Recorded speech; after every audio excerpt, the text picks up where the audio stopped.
All right. I want to say hello. My name is Jennifer Britton, and welcome to our 18th anniversary celebrations. They are continuing. So, we started this process a couple weeks ago. They're going to be 8 calls in total, and or 7 calls in total, I should say, taking us to the middle of May 2022. It is officially the 21st of April, and week 3 we are looking at hybrid, remote, and virtual work. So, really excited that you are taking a few minutes out of your day to join us, whether you're here live, and we've got a number of you in the room. And I know that a lot of people are watching this after the fact in today's ever ongoing on demand world.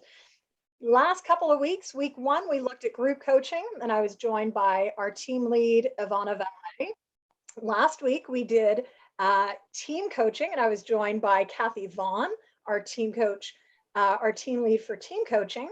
And today I'm joined by Rita Vivat, and Rita is our team lead for all things hybrid, remote, and virtual. So looking forward to facilitating some of today's session with Rita. We've got lots of people coming in now and want to welcome all of you, whether you are here for your first time or not.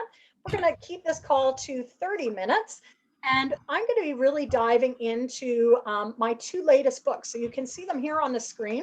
The 90 Days Guide for Success, which came out at the end of Q3 or beginning of Q4 2021. And that is a 90-day guide for onboarding or reboarding in the remote hybrid virtual space.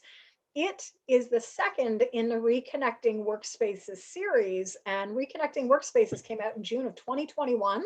It's a tome, as a lot of people like to call it, but it really is a great guide in 20 areas of working in this new normal of virtual, remote, and hybrid.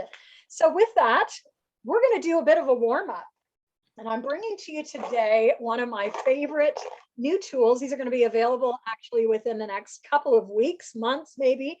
And these are the Reconnecting Workspaces dice. So many of you know how much I love bringing experiential tools and processes to the table. And what I thought I'd do is just roll the dice and maybe set a little bit of intention. So grab a pen, and I'd like you to think about how these 3 icons connect to your world right now. So I'm just going to roll them. And we have number 1, DNA. Don't know if you can see that. The DNA strand. Maybe there's a question here of what's the DNA of your work right now? What's at the core? What makes you unique as a practitioner, as a leader? That's icon 1.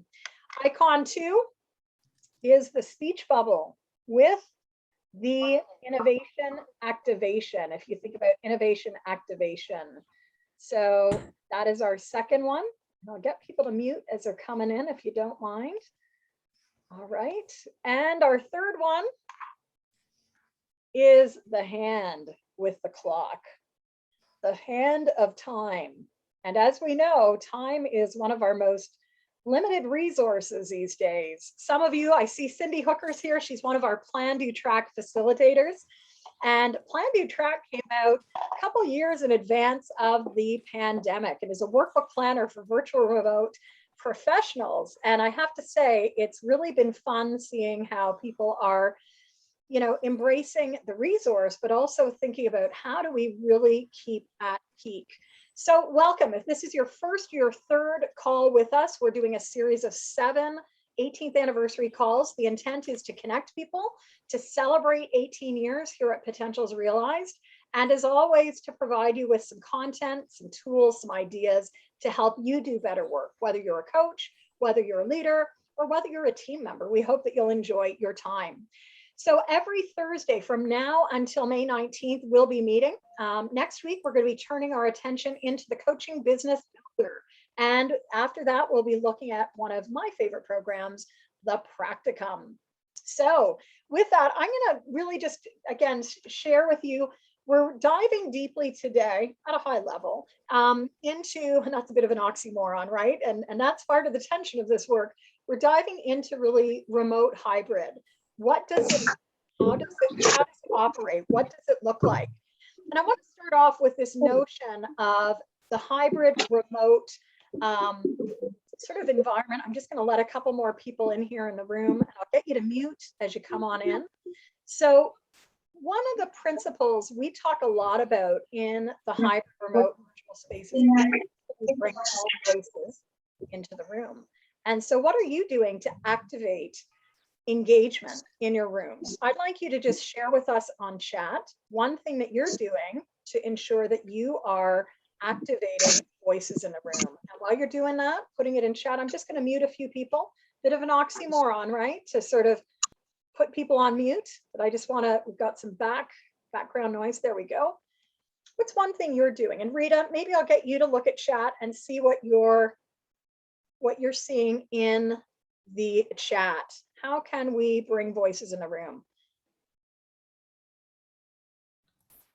So I wrote, although difficultly, using people's names. I'm seeing an icebreaker, using an icebreaker, asking each person to introduce themselves from Aaron. So the icebreakers from Cheryl. Introductions from Mindy. Latifu said something unusual about themselves, so like a fun fact. Cindy said finding out where everyone's located. Natalie asked questions, use tools like Menti, open discussion, breakout rooms. Yeah. And those, you know, in my writing, I call them the 5 engagement levers, using polling and chat, whiteboards, using annotation, and of course, using breakouts. And actually, just about an hour ago, I'm just off speaking to about 114 people in the room eventually about remote hybrid virtual. And part of the conversation we were having is, you know, what are the engagement levers that you're using in this work? So we're going to keep moving. And here's a question. Rita, why don't you lead us through this question? Because I think this is a good one. Yeah, so this is a 2-part question. So the first, well, it could even be considered a 3-part question. So the first is thinking about your current clients today. Where are they primarily working? Are they doing a hybrid, 100% remote, or 100% on-site? That's question number 1. Question 2 has 2 parts. If they're in the hybrid, are they coming in like 1 to 2 days per week, more like 3 to 4 days per week? And is this decision being driven by the employer or by the employee? So do employees get to determine how many days they come in a week? Is it the same static day? Do they just go where they need to go for that day? Or is the employer saying you need to be here on Tuesdays and Thursdays and they don't really get a choice? So that's what I mean by employee driven versus employer driven. So what I'd like you guys to do is to just jump on to Annotate. So if you click to the top of your screen where it says view options, just tick down the drop down window and click on Annotate. And you can use a unique color or a stamp. And like in my case, I'm 100% remote. I can just click and I'll see the names, right, of who's clicked what. So click as many times as applicable. You can answer the first question about 100% remote versus on-site versus hybrid. And then you can answer the sub questions as well. Have fun. Yeah, we're really curious. And like, this is a bit of an ever-changing space. Some of it is very dependent on where you are in the world. But we've been asking this question and it's shifting, but we wanted to hear from you. Where are your clients right now?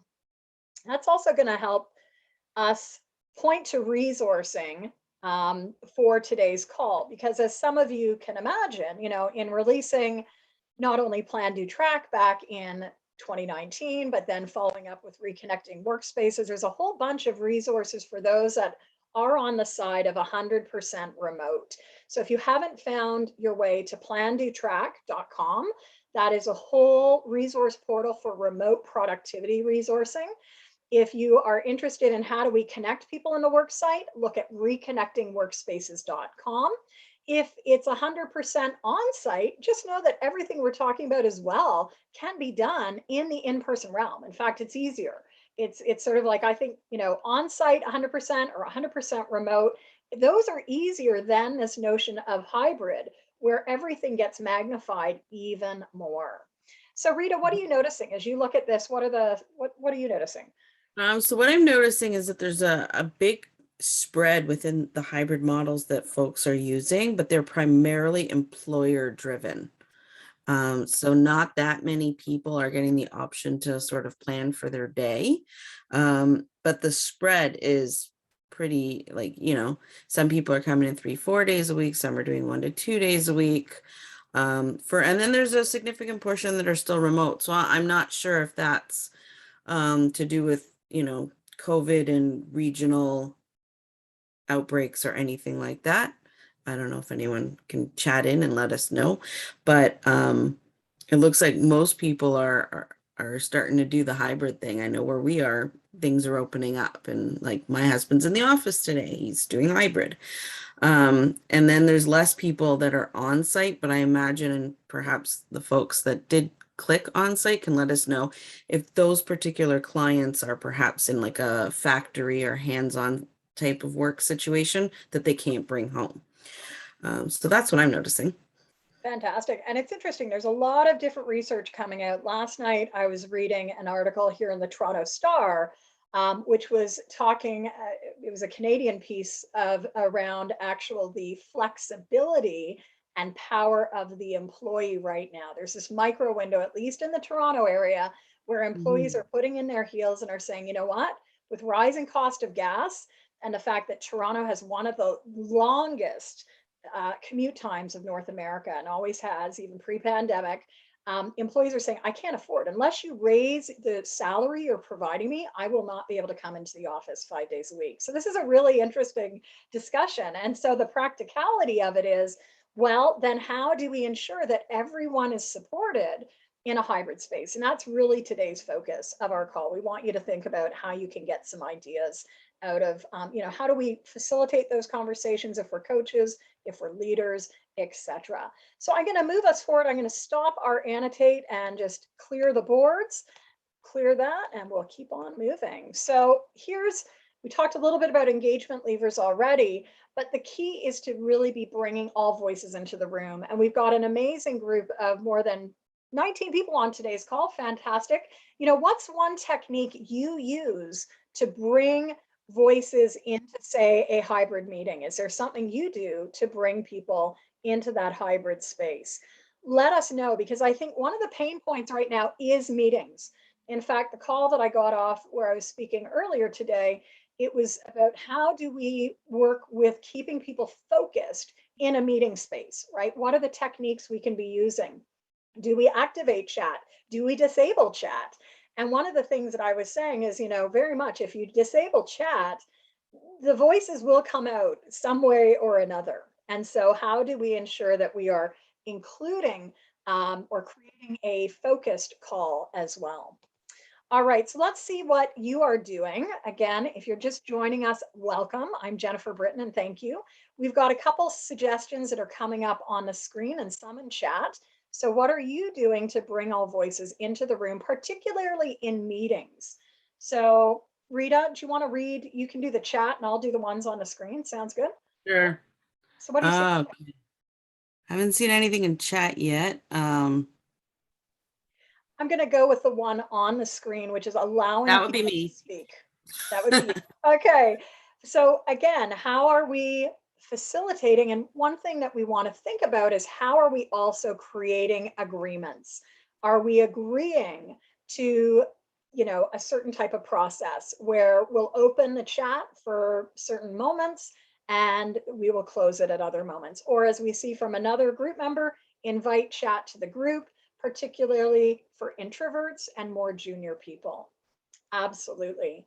I would also say, if you're working with a multilingual group, which is a strong probability if you're working in the hybrid space, some people may have more developed skills in writing than speaking in a second or third language. That's always something to be thinking about as well.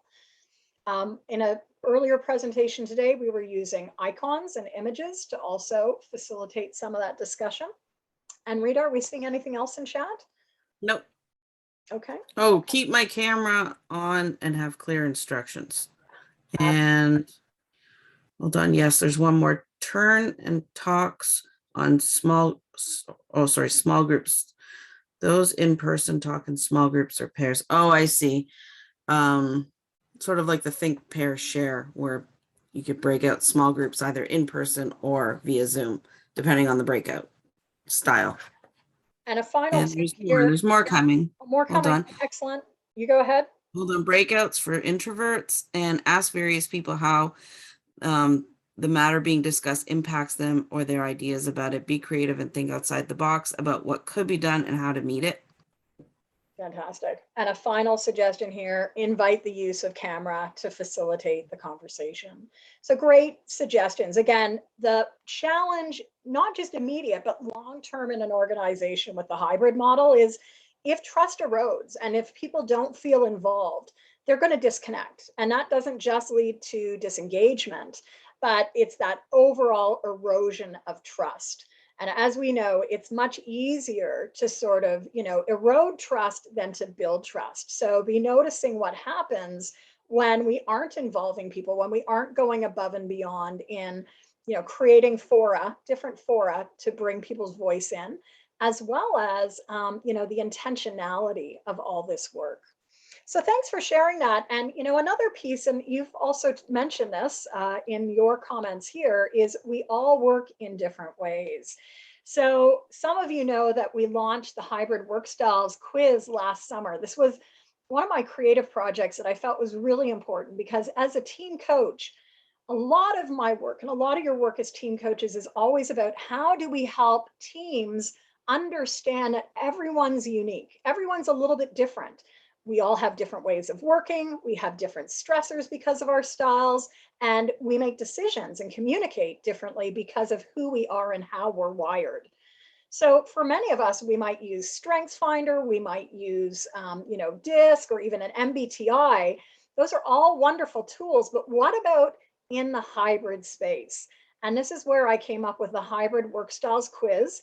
It's not a replacement for an assessment, but it is a springboard for people in the hybrid space to start the conversation around who we are as a team, an organization, as well as how are we similar and a little bit different.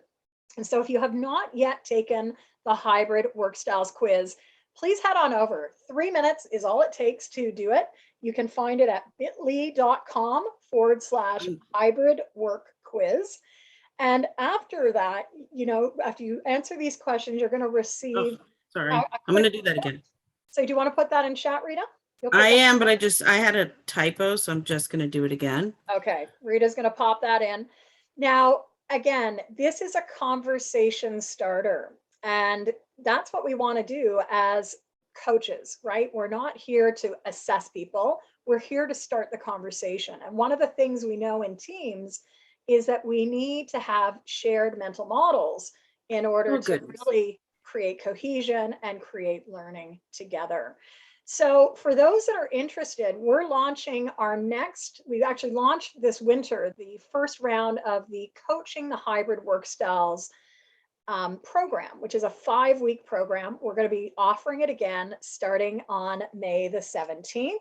And we take looks at, some of the digital dozen, people like Jo, who's a new team leader. She's a builder. She loves to get things done, but her real needs in the coaching space is she needs to be able to renew as well as grow her own skills and figure out what it's like to pause once in a while. She really can benefit from partnering with people like a connector. And she has needs herself in terms of developing skills and coaching training. So we wanted to just sort of plant the seed. We're going to be back on our call on May the 12th, diving deeper into the Hybrid Work Styles quiz. If you're interested in this as well, you can listen in to a recent episode over at the Remote Pathways podcast. Our last episode focused on this as well. But I think, as a differentiator for a lot of coaches right now, it's about having a resource to help you and your clients start the conversation of how are we similar? How are we different? What's driving us? And how do I need to adjust the way I work with others, right? Because in hybrid, we are back together, but we're apart. And so all of these natural elements of how we like to work, how our preferences operate become even more magnified. So with that, check that out. The other piece we wanted to spotlight today, which it was a little sort of thing that probably came across your radar screen. Did you know that the ICF is changing their credentialing pathways, which will come into effect at the end of July? So for those of you that already hold an ICF credential, won't impact you immediately, but for anyone who's sitting on the fence, thinking about, should I get an ICF credential? Now is the time to make a decision, because you will have from now until really the end of July to even engage in mentor coaching. Part of the credentialing process is engaging in mentor coaching. We're going to be launching our next mentor coaching group on April the 29th. That's next week, Friday at 9 a.m. And it might be of interest to anyone who's like, you know what, I do want to work on my credentials. So we wanted to bring that to attention because it was one of many emails that I'm sure came across your radar screen, but there is now sort of a window of time in which if you want to get credentialed, it's going to be under the current pathways. So out of that, let us go, Rita, to one of our tools. What have you been hearing, Rita, that's important in the hybrid space lately? I'm going to talk a little bit about coaching. Maybe you want to talk to coaching or something else. What are you noticing as a tool resource? I'll have to think a little bit about this one. I think that from an employee standpoint, they just need a lot of support and reassurance and some sort of sense of where are we going with this, right? From a leader perspective, I think there just needs to be a certain level of expectation from their supervisors with regards to what should they do, shouldn't they do, what's acceptable, what's not acceptable, and how much monitoring should they be doing with their team, right? Where's that threshold of too much micromanagement, right? So that's sort of what I'm hearing. Yeah. Well, microcosm, but that's what I'm hearing.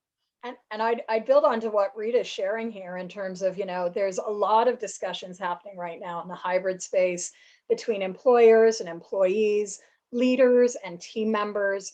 And a lot of it involves listening, right? And listening with the need to be opening up the space for dialogue. And again, this is where I think the skills of powerful questioning, of coaching really come into play. So if you are a leader or you're a coach who works with leaders, it may be an opportunity to really look at listening and how are you listening? What are you listening for? As well as how are you helping others, including yourself, ask better questions. So I thought a tool that would be really useful to pull into today's call under the hybrid remote is just a reminder of the basics in coaching, which is one of our most important coaching skills is questioning. And so I've pulled from Reconnecting Workspaces. We've got chapter 15, which looks at coaching and mentoring in the virtual remote and hybrid space. But I wanted to share with you these dozen plus questions, right? They're basics, but they are powerful because they're basic. Notice they mostly, not all, but mostly start with questions starting with what. We know that what questions open up the space for exploration, for generation of options. And so if we're looking to create an environment where we're widening thinking, that what type of questioning is really important. Where questions are a little different, right? Where are you now is one of the first questions. Where do you want to be? Those are also powerful questions in today's context, because with the ever-changing sands of work, we want to look at that gap. Where are you now? Where do you want to be? And what's going to help you move from A to B? That's like at the heart of any coaching conversation. And so whether you are coaching or your leaders are coaching their teams, think about how you're helping to activate that conversation of current state, future state, and options to move us from A to B. That takes us back to the basics of coaching, right? Think about like the GROW model of John Whitmore, for example. Now you'll notice as well, if you look down this list, that, they're pretty straightforward questions. And that's the thing, a lot of coaches often like to start putting stuff around it, right? Like making a statement and then asking a question. leave the space for listening. We do want to acknowledge, but we don't want to over acknowledge. So, a reminder to really be thinking about this coaching skill of questioning in the hybrid space. I think I've covered that. Rita, is there anything else you think we should add to? Well, I will say that Cindy chatted in some other ideas around managing expectations, time management, and working on strategy versus tactics. Yes, And yes. thank you, Cindy. And that's so important. And Cindy is one of the Plan Do Track facilitators as well, right? So we spend a lot of time in Plan Do Track, that whole body of work, looking at, how do you maximize your time and your productivity? Cindy, I don't know if you want to unmute. If you do, just let us know, like, what's one of the things you've done a lot of work within the remote space, probably now the hybrid space. What are you noticing team members and team leaders are benefiting from? Well, it's that whole part of organizing the spaces. So it's very different when they're in person versus when they're hybrid, and getting reacquainted and creating that time to just be together, when they are together versus it's very different, like you at the very beginning, you were holding up the icons to the screen, and versus that time where they can actually touch each other, and it's just it's clumsy sometimes. Yeah, but it's important, right? It's important that we do the clumsiness because it is better than just these disconnected heads on a screen. Right. Anything else you're noticing, Cindy? Because again, you've been doing this work in the remote space pre-pandemic. And so is there anything else that you're noticing is shifting? Right. It's what I'm noticing is that there is still a lot of the stress seemed to go down, after kind of COVID started evening out. But now I think as people are going back to the office in a hybrid model, there seems to be more stress about that. And so creating the helping leaders be more coach-like and uncovering what's going on with folks, because there is more stress about it. Really well said. And, that was one of the drivers why I felt today we really needed to come back to the basics of coaching, right? And this is where, as a coach, if you are a coach, really important that you're supporting the leaders and organizations and team members that you're working with, because it's also that peer-to-peer conversation that we want to really be activating as well. So, one of the things we're looking at internally is like, how do we continue to provide support around hybrid work transitions? Talked a little bit about the hybrid work styles quiz, which we hope that you'll get interested in. You'll take it yourself. If you want to learn how to facilitate that with teams, join us in May. There's actually an 18th anniversary special pricing on that program. But I'm also starting to do a series around the Digital Dozen. So the Digital Dozen are the characters that are at the heart of the Reconnecting Workspaces series. So we have Sujit, who's a project manager. We have Ned, who's the new remote worker. We've got Joe, who's the team leader. And again, everyone needs a little bit of different types of support in these hybrid work transitions. If you're on Instagram, follow along on Instagram at Reconnecting Workspaces. That's the handle for this whole body of work. And you'll be seeing these new Digital Dozen slides starting to pop up. Right now, we're doing some hybrid work tips. Feel free to, share those with your folks with attribution, because we've been doing this work for a long time. So we hope that you'll be able to benefit with that as well. Rita, before we move into the close of our call, is there anything else that we want to spark? We've got maybe a few minutes to do maybe one last question here. Do we want to go to what can you do to support hybrid work transitions? Are you referring to a slide or just a question? Sorry, I'm lost. Yeah, do we want to ask the question? I think maybe we'll ask the question, what can you do to support hybrid work transitions? We heard from Cindy, who was saying maybe we do more on coaching skills. What could you do to support hybrid work transitions? So think about it for yourself in your work right now. And I'll get you to just enter into chat, because there's not a lot of white space on this screen. My guess is you will be activated to support the conversation one way or another, whether it's one-on-one, whether it's in a group, or whether it's in a team. And that's, all of this work in reconnecting workspaces is on those 3 levels: individual, group, or team. Share with us what you can do to support hybrid work transitions. And I Rita? guess we could add a second layer by saying if there are any particular leadership skills that your clients are thirsty for, let us know. Mhm. So take 30 seconds.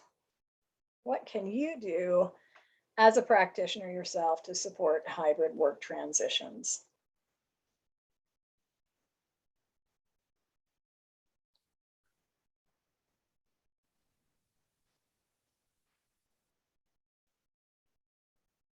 And Ivana's putting in the IG. I There did it too. Yeah. Let people know it's okay to experiment and pivot if business needs required. Thank you, Cheryl. Yeah. Begin my workday at home as I would when going into the office. So breakfast, getting dressed, and so on, like a micro commute. Mm-hmm. And on the micro commute, right, Google has been doing a lot of work around this, creating like a commute window of time. Yeah.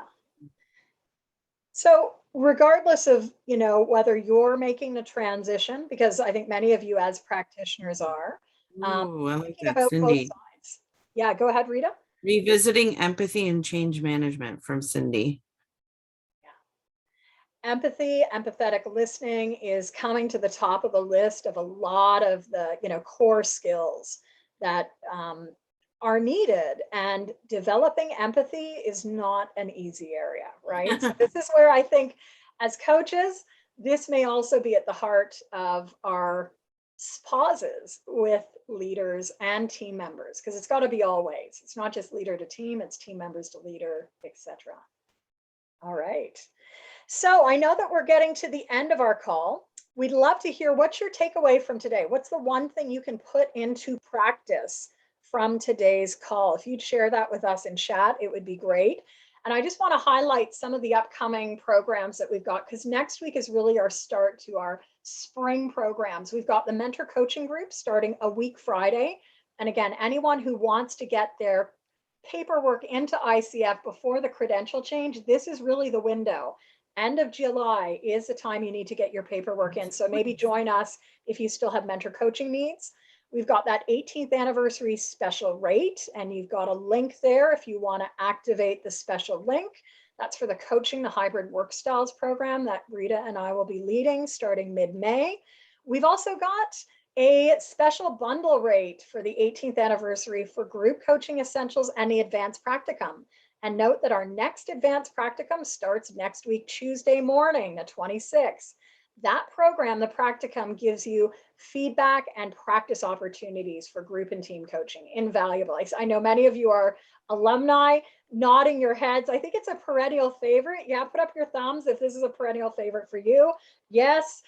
Where else can you get practice and feedback opportunities? So again, we're doing a special bundle rate. Share this with your peers for the essentials and the practicum, and it's going back to 2021 pricing. So you save a couple $100, which is nice. And then we've got team coaching essentials starting in mid-May as well. And finally, next week, it will be one of the only ones I'm offering this whole year. I'll be doing virtual facilitation essentials Tuesday afternoons at 4 p.m. So if you want more practice with all these skills, join us. All right, I have not announced the contest winner. Thank you for sharing. So you may know that every week there is a giveaway. Last week we had Karen win. Today we are going to have a winner for a digital copy of, I'm going to make it a digital copy of the 90-day guide, which is that guide for onboarding, reboarding. I just need to share my screen, get to the right screen, hopefully, where I queued up. Now, let's hope that tech works. I'm not going to leave the meeting and share my screen. Here we go. Let's see all my windows. Who is our winner today? And oh my, I think the window has gotten closed. So I'm going to have to do the draw after the call. I'll stay on with our team, but it looks like, let's just do something here. Yeah, it looks like the window is no longer open, but we had about 10 of you sign in. So I will put the names in a jar and draw for that. Just note that week 7, so if you're here for all 7 calls and submit the word of the day, and this word of the day today, what do you think it's going to be? Rita, what do you want to make it? Hybrid. Hybrid. Today's word is hybrid. Okay, what you need to do is send the word hybrid to reconnectingworkspaces@gmail.com. Reconnectingworkspaces@gmail.com. And when you send that, I will put you in the draw. This week we had almost 12 people sign up. So I'll do the draw next week. I'll have a backup just in case the tech fails like it did today. And I want to say thank you. So have we had anyone share their outcomes, their insights from today? I think we Yeah. have. So hold on a second. Cindy is all about the quiz. She's going to go up and check out the quiz. Cheryl loved the hybrid remote continuum as an exercise. I will say thank you personally. Latifu said, reminder of powerful questions, want and where. So that's her takeaway. And that's what I got so far. Excellent. Well, thank you all. It's good to see we've got many time zones and locations. I want to say a special shout out to Batul, who is many hours ahead in the day. I know we've got East and West Coast. We've got Check Ming joining us in the middle of the night as well. Thanks, Check Ming, for being here today. And I want to say have a great week. Next week, we're back. We're talking coaching business builders. Same time, same Zoom line next Thursday. It's all going to be about book number 4, which was Coaching Business Builder and Coaching Business Development. So please join us live or in person. And with that, we'll see you soon. Thanks, everyone. Have a great day. Be well.